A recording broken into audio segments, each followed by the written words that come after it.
c'est peut-être mieux. Oui, c'est plus sympa. C'est plus sympa. Oui.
Nous sommes dans un petit écrin de verdure, un petit bijou, un élevage de chiens originaux, de chiens rares.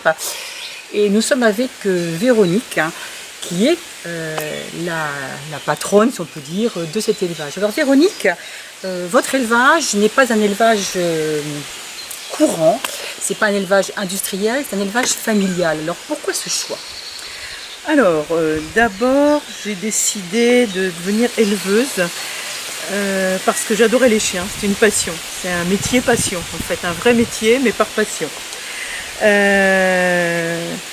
Élevage familial, parce que notre but, il est de ne produire que des chiots bien dans leur tête, capables de vivre au sein d'une famille, avec des enfants ou pas d'ailleurs, sans souci. On travaille énormément sur la socialisation du chiot. Parce qu'il faut savoir que la socialisation, elle se fait toujours chez l'éleveur. Elle se fait entre 0 et 2 mois. Elle se fait entre 0 et 2 mois, tout à fait.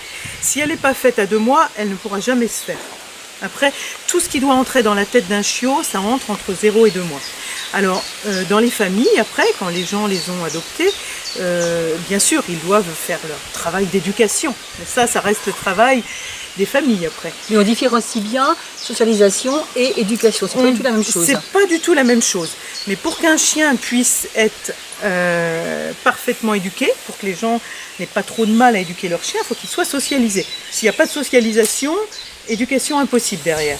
Alors, qu'est-ce qu'on entend par socialisation ? C'est les manipuler. Alors voilà, la socialisation, c'est les manipuler dès la naissance, qu'ils aient l'habitude d'être pris dans les bras. Alors, ils sont élevés chez nous, on dit élevage familial parce qu'ils sont élevés à la maison. Voilà.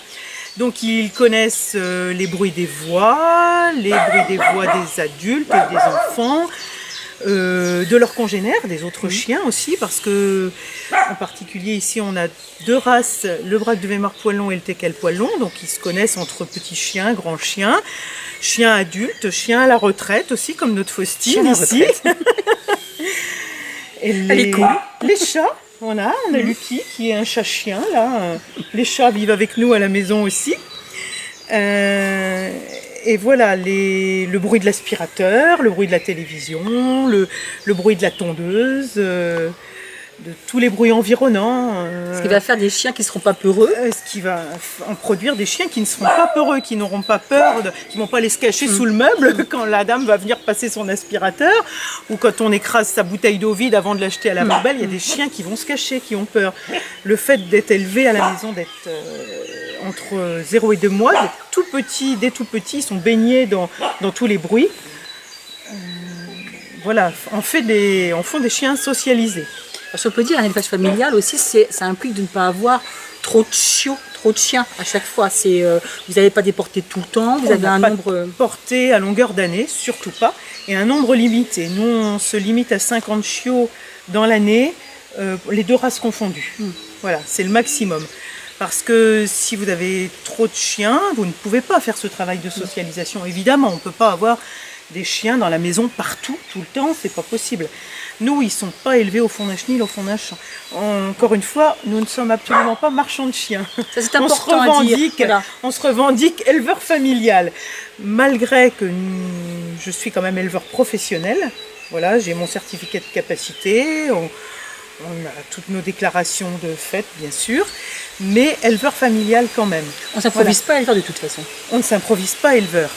Moi, je me suis jamais permise de faire mettre une portée au monde avant d'avoir mon certificat de capacité d'éleveur. C'était le b.a.-ba pour moi. Il fallait d'abord apprendre à travailler avec les chiens, avec les chiots, même si tout le monde pense que les chiots, on les connaît depuis qu'on est enfant, les chiens, on les connaît depuis qu'on est enfant.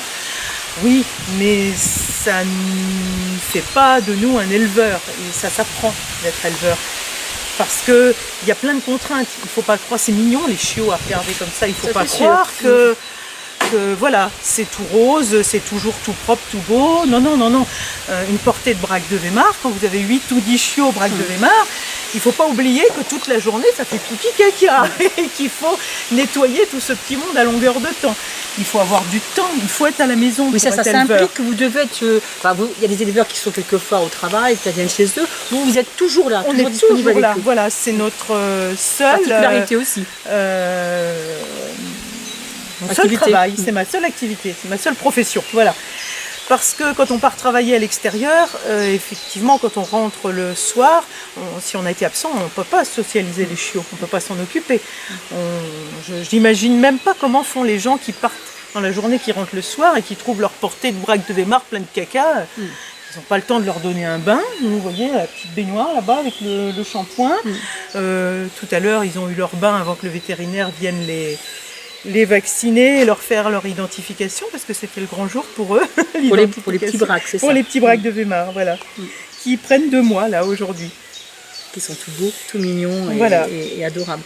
Alors, quand vous dites que vous êtes avec vos chiens, il y a aussi la partie de, je vais pas dire, accouchement, de la mise bas des femelles. C'est aussi tout un travail. Ça se fait pas comme ça.